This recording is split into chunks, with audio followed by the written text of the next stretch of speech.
Buenas tardes a todos. ¿Me oyen bien desde el fondo? Por lo menos los que están sentados en la última fila.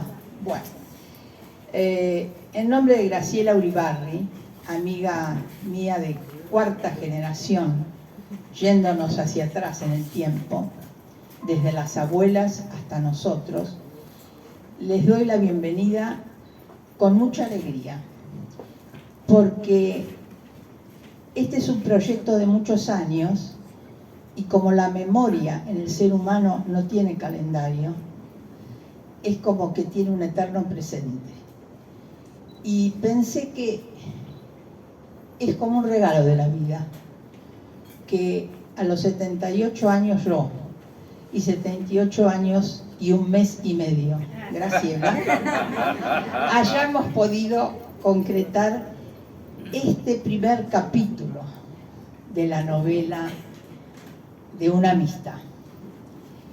Y esta amistad está unida con lo que se llama la memoria afectiva o selectiva, que es un motor impresionante para todo lo que es creativo, sea la palabra, sea el pensamiento, la pintura, el teatro, la poesía. Es un detonante que se basa en lo que uno guarda en el inconsciente y en el consciente, que va y viene continuamente. Entonces, esta reunión no es de nosotras solamente, es de todos los que están acá y que han podido conocer la vida en el barrio. La vida en el barrio, que es una realidad social que vivimos hace mucho tiempo, tal cual la vivimos no se repite, pero adentro nuestro está todavía. Y sí se puede repetir las veces que querramos nosotros. Hay muchas fotos interesantes que hemos puesto, que son todas fotos donde estamos las dos, las hermanas, los padres, los amigos, las fiestas, las celebraciones. Y hay una foto muy interesante, búsquenla, que es la esquina del barrio nuestro, con dos chicos corriendo absolutamente en libertad y de pantalones cortos. No sé quiénes son, pero esa foto es tan significativa, porque eran barrios de puertas abiertas. Nosotros vivíamos en la casa de fulano, en la casa de Mengano, tomábamos la leche. Entonces, era una cosa que era una casa sin paredes, era una casa como mágica. Entonces, todo eso a nosotros nos convoca a que celebremos hoy un encuentro con un pasado gentil, muy hermoso. La nostalgia no tiene que ser triste, tiene que ser fuente para que nos ayude a seguir viviendo. Hay dos cosas que no elegimos: el origen y el final. En el interín están todo lo que aparece en el camino. En este caso, nos honran con su presencia dos eximios actores que conozco desde hace mucho tiempo, que han honrado las tablas del teatro argentino, formando el elenco estable del Teatro San Martín con todo lo que significa de teatro universal y nacional, galardonados en el país y fuera del país. Ellos nos van a prestar la voz, la interpretación, lo que a su vez ellos sienten cuando leen. Y también eso es un regalo. Horacio Peña y Marcela Ferradas son dos regalos en esta tarde. Así que Graciela y yo estamos muy contentas, felices. Y realmente hay una frase de Rilke que a mí siempre me gustó mucho, que decía: la única patria del hombre es la infancia. Y cuando uno puede volver en forma de círculo constantemente, es como que el círculo se cierra y puede volver a empezar infinitas veces. Y eso nos mantiene vivos. Esto ha sido un proyecto. Ojalá que después de esta reunión muchos de ustedes tengan otros proyectos. Les pido que lean, que miren las cartas, porque son muy tiernas y muy importantes. Los voy a dejar con la autora, mi amiga Graciela, que va a comenzar la lectura y un poco explicando por qué nació precisamente un detonante de la historia que yo llamo evocativa, de la memoria evocativa. Bueno, primeramente agradezco a todos los que están acá, amigos, colegas, familiares, a mi amiga Gloria y a José, el esposo, que hemos hecho de su casa un escenario.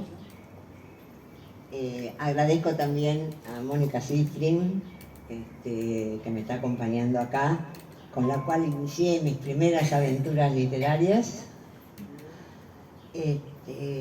Y bueno, no sabía bien con qué comenzar, con qué cuento encontrar, ¿no es cierto? Bueno, entonces le digo a Gloria, le digo, yo tengo que empezar con Los anteojitos de Lina, que es un relato que ustedes van a encontrar acá en el libro. ¿Pero por qué? ¿Qué se fue gestando alrededor de este objeto? Esa era mi pregunta. Y entonces digo, pero yo cuando hagamos hace 20 años que tenemos proyectado esto nosotros. Ya era tiempo, ¿por qué? Bueno, tiempo. Y entonces me acordé que una vez había venido y Gloria tiene ahí una vitrina con todos los antecedentes familiares, objetos, pipas, qué sé yo, todo lo que tenés ahí, documentos. Y le digo, pero acá tenés los anteojitos, sí, son los anteojitos de Lina. ¿Quién era Lina? Acá están los anteojitos. A ver si lo puedo sacar. Despacito. ¿Quién era Lina? Lina era la dama de compañía con la cual vino de Italia la abuela de Gloria, doña Jenny. Era la que bordaba, la que hacía moños. Acá están los anteojitos. Estos son. Estos son. A ver, ¿cómo me quedan? Son puro botillo.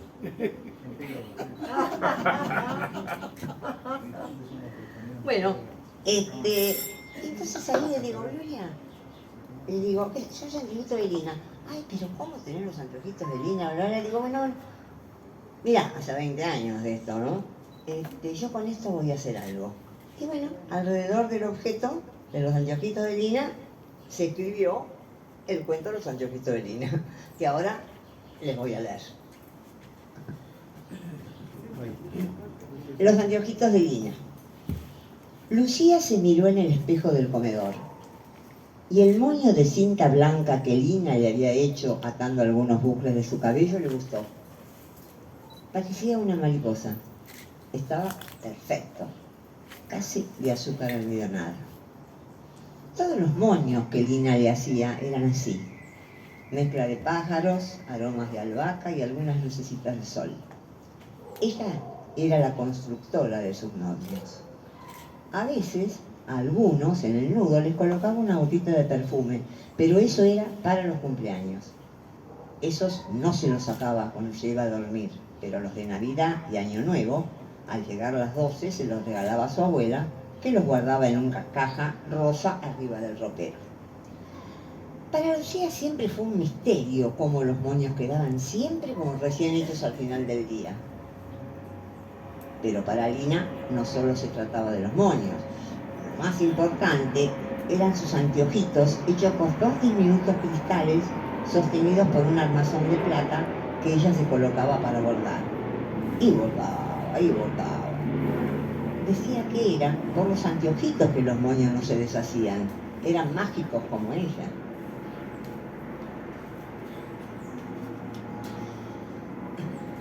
Lina había venido de Italia con la abuela de Lucía, como dama de compañía después de la guerra. Diminuta, etérea, siempre con esa fragilidad que parecía que se desarmaba, andaba por la casa como un duende. Obedecía todas las órdenes de Lucía, desde colocarse sombreros con plumas y tules de la abuela cuando jugaban a las señoras, hasta colocarse unas alas de papel crepe para hacer de ángel. Un día se fue, desapareció. En la casa dijeron que se había enfermado de una enfermedad contagiosa. Lucía no les creyó. Para ella, a Lina se le habían roto los anteojos, o por ahí se los habían robado, o se los habrían perdido, o se los habría olvidado y desapareció.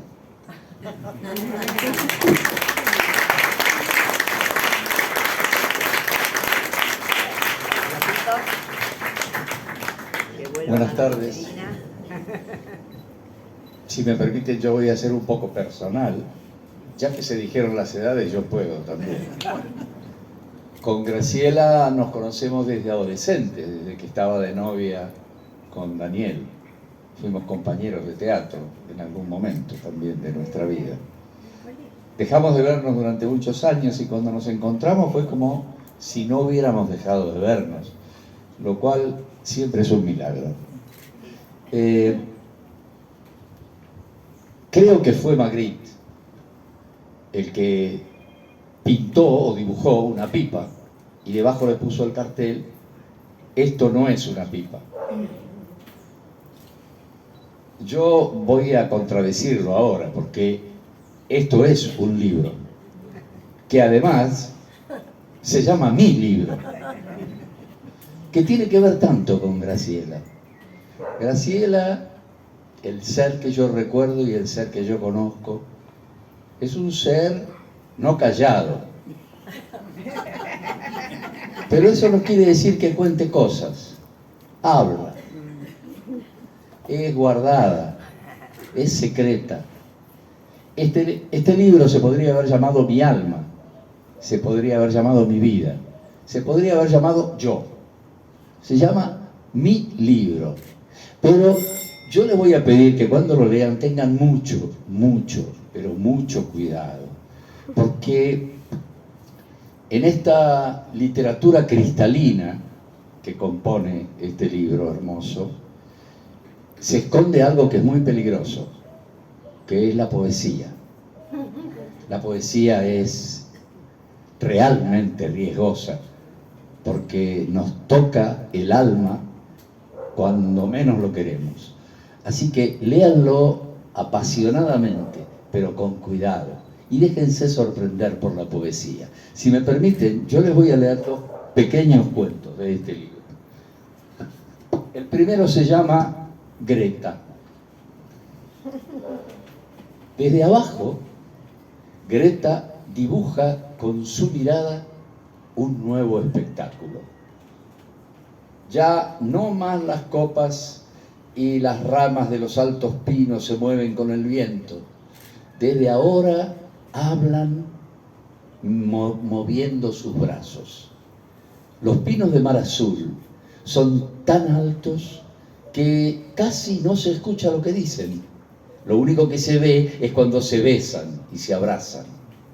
Se contagian unos a otros tanto que ya no hay lugar para los pájaros. Un parloteo infernal invade el bosque. Los pinos, desde que se alfabetizaron, usan el viento nada más que para sacudirse después de la lluvia. Cuando quieren contarse algún chiste se acercan tanto que el bosque se oscurece para después volver a abrirse con una carcajada que le permite al sol espiarlos entre las ramas. Mientras tanto, los pinos de menor altura se entretienen jugando entre los incontables laberintos que las arañas tejen entre sus ramas. El otro cuento que quiero leerles se llama Ralladura. No podía dejar de hacerlo. Era imprescindible para él acariciarla, aunque sea por unos segundos, todas las noches. Era estrictamente necesario, porque de eso dependía su sueño, si no, el insomnio. ¿Cómo explicar que sin esa escena su vida carecía de sentido? Era su fetiche. Cuando las luces del barrio se apagaban y el silencio comenzaba a borrar los ruidos del mundo, él se preparaba. La cancha estaba cerca, a la vuelta de su casa. como en aquellos años en que su padre aún vivía, se puso el viejo pullover azul y una campera, pero antes la había tomado con sus manos, la había arrullado despaciosamente y ocultándola debajo de la campera, la arrulló con los movimientos de su cuerpo hasta llegar a la entrada de la cancha. No había nadie en los vestuarios. Allí se la puso. Era medio chica, pero todavía le entraba. Dicen los que lo encontraron muchos días después de que su madre hizo la denuncia en la comisaría del barrio, que no se explicaban cómo había logrado que su cuerpo entrara en una camiseta tan pequeña. Con razón lo del infarto. Cuando le hicieron la autopsia, le encontraron el corazón rayado. La camiseta se lo había vendido.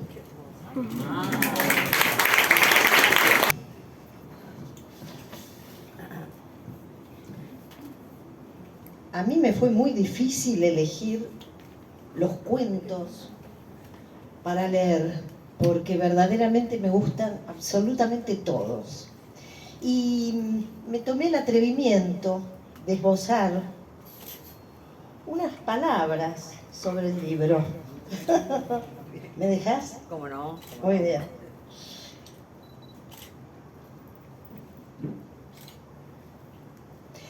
Graciela, en su libro, que no podía llamarse de otra manera que mi libro, tiene una voz propia, atravesada claramente por su historia familiar, la infancia, el barrio,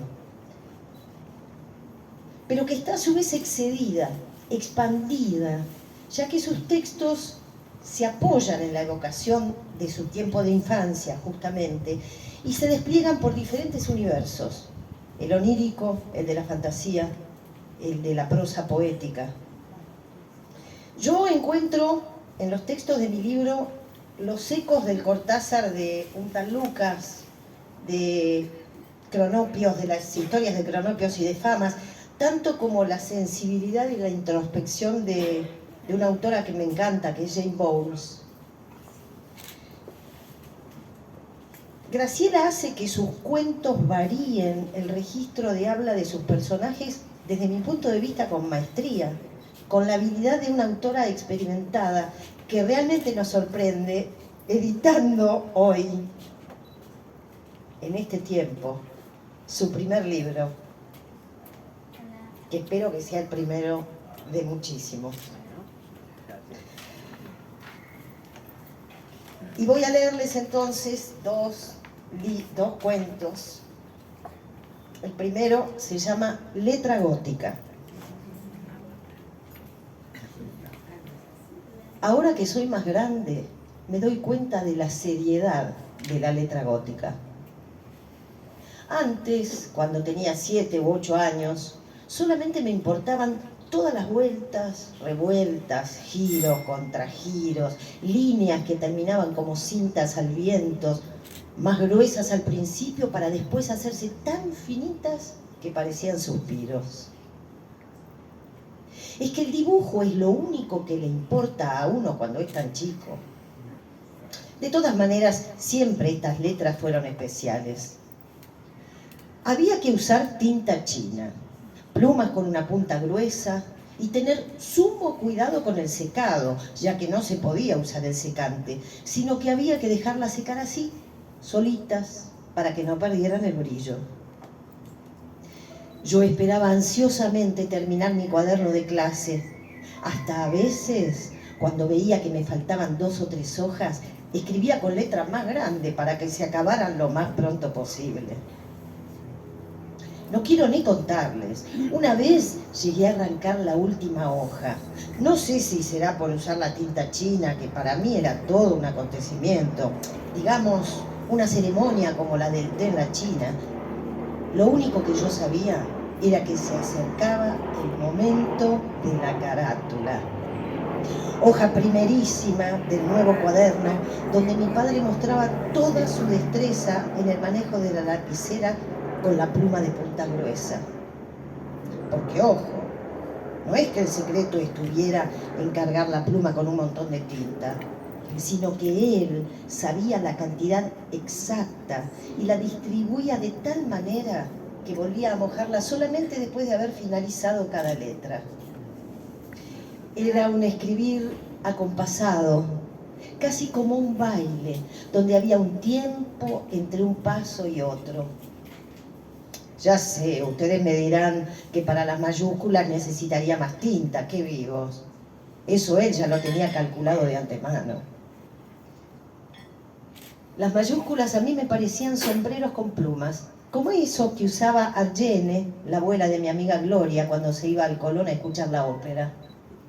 Quizá por eso a las minúsculas, para que no se sintieran insignificantes, siempre les hacía como un firulete agregado, no tan necesario, casi como un adorno. Hablando de adornos, cuando me enteré de que las góticas tenían que ver con las letras que usaban los monjes para escribir y que siempre estaban vestidos de negro, empecé a dibujarles unas guirnaldas de flores multicolores alrededor porque me empezaron a dar un poquito de lástima. Claro que ya para esto tenía 10 años. Ahí recién comprendí, como ya les dije al principio, lo serio del asunto. Ahora me explico por qué mi padre me exigía que estuviera la mesa perfectamente limpia con todos los instrumentos alineados antes de empezar a escribir. Pasó el tiempo, las manos de mi padre se fueron endureciendo, perdiendo esa soltura de pájaro para deslizarse sobre el renglón. Su artritis fue ganando terreno. De todas maneras, en el Congreso de la Nación, donde oficio de taquígrafa, no es necesaria la gótica. Esa la tengo reservada para las carátulas de los cuadernos de mis hijos.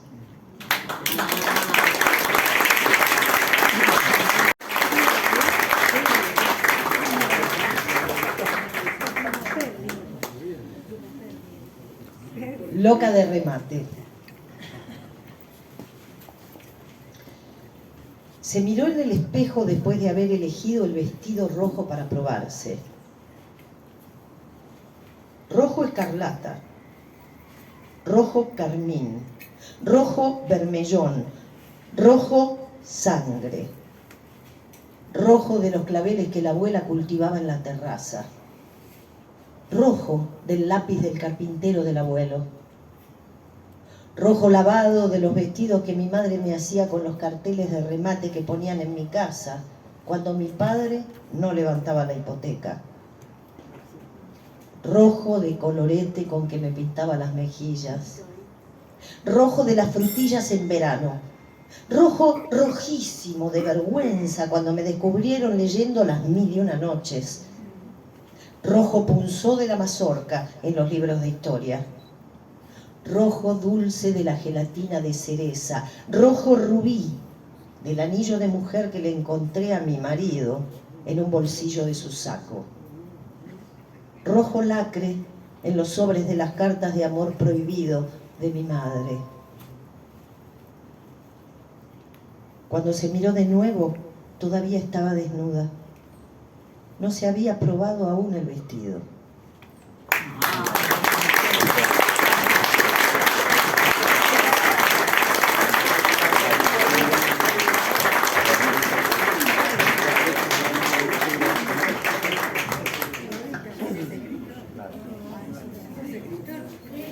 En realidad,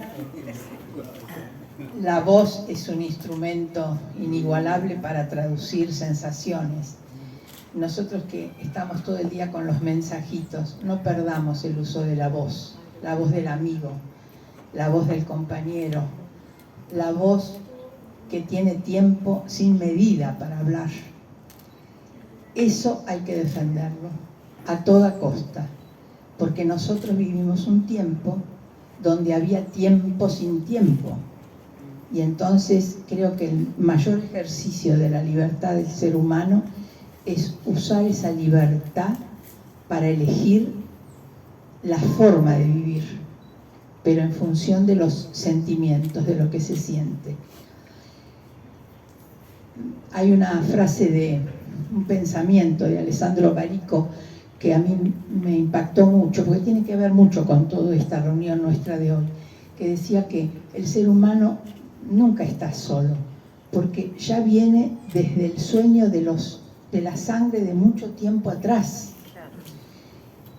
que a su vez nos atraviesa, que después que nosotros nos hayamos ido, igual ese río va a seguir fluyendo. Entonces, ese es un gran consuelo. Me pregunté siempre quiénes habían sacado esas fotos, porque no había celular. El celular poda. El ojo, ¿por qué ese regalo que nos vino en una foto antigua? ¿Quién sacó esa foto? ¿Un papá, una mamá, un amigo, un hermano?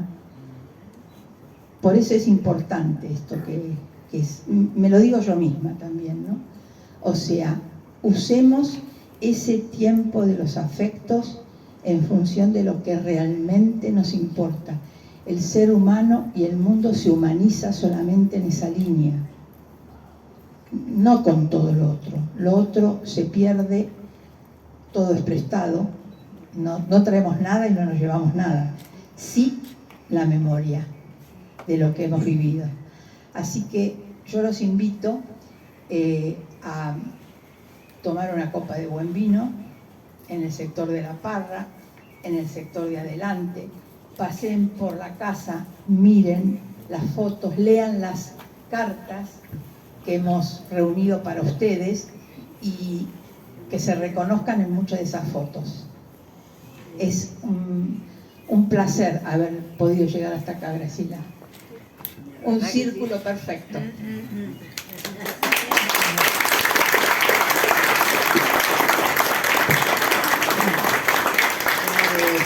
Como les decía, hace 20 años que tenemos este proyecto. ¿En qué patio está el postre de frutilla? Ah, mirá lo que me pregunta. ¿Quiere probar el postre royal de frutilla, Gloria? En algún patio que conociste vos o que conocimos nosotros. El En otro algún día, patio. acá hay una, porque Nora en algún momento le contaba yo una cuestiones que charlaba con Gloria y entonces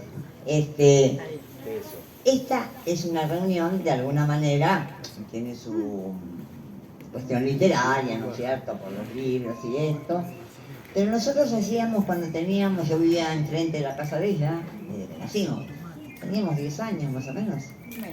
Bueno, entonces organizábamos reuniones en la casa de ella, en un jardín que había.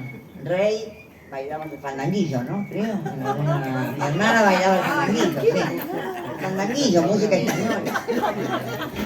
Bueno, y yo no sé qué diría, teníamos un palo que era una... Claro, un micrófono que era un palo que no era nada, de acero, con unas patas, ¿no? Y ahí entonces yo cruzaba, yo era la encargada de hacer el postre royal de frutilla. Entonces cruzaba, y vos, ¿qué caramelo dividías? El mumú en 4 partes y en el postre de frutilla como en 8, según los presentes. Esas eran ya estas mismas reuniones.